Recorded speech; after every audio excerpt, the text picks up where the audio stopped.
Welcome to my conversation with couples. Every Friday, I like to share my thoughts with couples as it has to do with our marriages and the health of it. Today, I'm suggesting something we know, but oftentimes we do not think that it is necessary to apply them in a marital situation. And that is the fact that you don't have to be afraid to audit your union just to make sure that it is on track.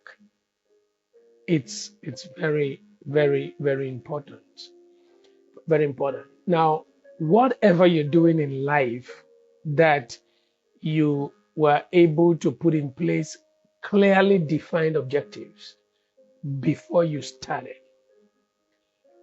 One of the benefits of such clearly defined vision goals, clearly defined expectations is that with a clearly defined vision, with a clearly defined goal, you will always want to come to a point where you want to audit the union. You want to audit because you want to be sure that you're on track. You want to be sure that your partner who made up his or her mind um, feels like the reason they came into that space is being realized. If you are a kind person, you are very intentional when it comes to ensuring that your partner's vision, expectations are fulfilled. And so, what auditing does is that it helps you keep track with vision, keep track with your purpose and your objectives. You see, the reason is simple. No matter what it is you're doing, business, marriage, career, ministry, it is always not impossible to get off track. It's always not impossible to get to that place where you are no more achieving the purpose why you came together and yet you're not aware. And so an audit is always going to be beneficial. And it is the reason why I like questions like this. How are we doing? It's not how are you doing. It's not how am I doing. It's okay to come from time to time and ask your partner, how are we doing?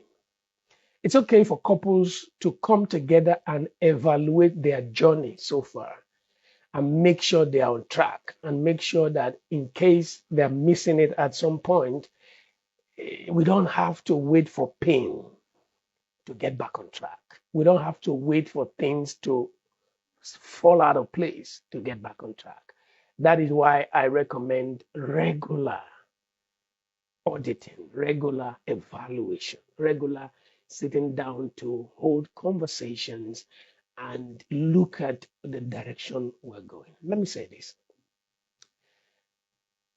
No matter the fact that there is a strong emphasis on compatibility, marrying somebody that is suitable to you, marrying somebody that is cut out for you, whatever we do with that, make sure you marry a kind person. Pray that the person you have in your life is a kind person because a kind person will not be afraid of auditing the union. A kind person will not be afraid of asking that question, how are we doing? In most relationships, why we don't ask those kind of questions that are dreaded questions, that are places nobody gets to, is because every time we try to talk, then it leads to a fight. Every time we try to hold conversations, then it leads to more arguments. So we think that the best way to keep sane and to keep the relationship going is to not talk about certain things. In relationships like that, oftentimes the relationship starts dying and we don't even know it. And then one little thing happens and everything goes down the drain. Why? We failed to check ourselves over a period of time. For me, this is so important. Before I let you go, let me also say this. Please understand this. There is no human on earth who actually can complement you totally. This is what I mean. If you look at this pen, it's a fountain pen. This part of the pen is different from this part of the pen. But when they come together, they complement each other. If you're going to have any partner that is compatible to you, please understand this. Compatibility is not similarity. If somebody is going to be compatible to you, it means they will be different from you, completely different, oftentimes. So we need to come to that place where we understand that because they will be different from you, they're not going to think like you. They're not going to talk like you. They should not think like you. They should, if they're really going to compliment you, they should not talk like you. They should not look at life from the same lenses that you look at life.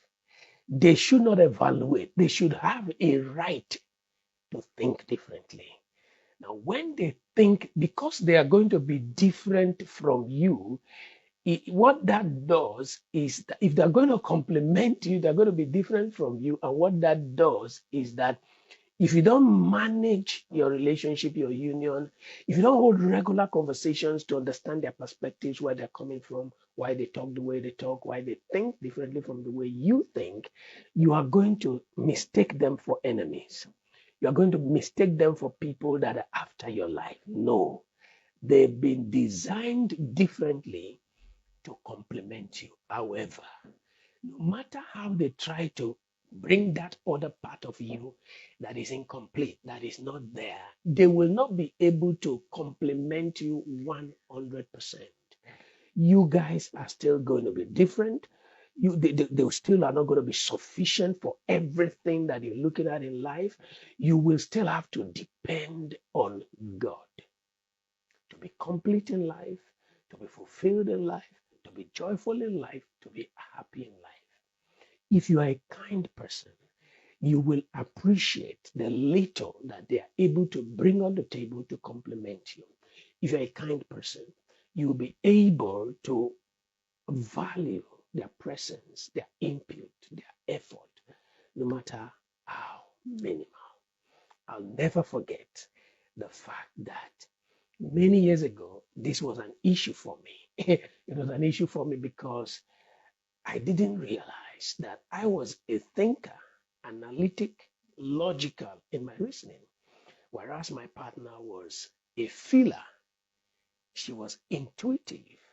And so each time I would have her be analytic and logical in her outlook on life, all she tells me is, this is how I feel about this. And because of my different approach to life, I usually will ignore that input, go ahead with what it is I want to do, and crash down on my face. That has happened once, and then again, and I changed my mind. I said, no, I can't ignore this woman. There's something she brings on the table that is a radical departure from what I bring on the table. She's different, but it doesn't make her lesser. She's different, but it doesn't make her inferior. She's different. It doesn't make her any less important. That part of her that is my weakness, that part of me that is her strength, that part of my strength that is her weakness, that part of her weakness that is my strength, that part of her strength that is my weakness, is the reason why we were brought together. Not so that I'm going to change her into a logical, analytic individual, not so that she's going to change me into an intuitive feeler, but so that each person maintains their uniqueness, their difference, and then with that difference brought together, we are closer to complete. We need to sit down, audit our relationships, ask ourselves those dreaded questions. Questions like, how are we doing? Where were we? Where are we going? But where are we at now?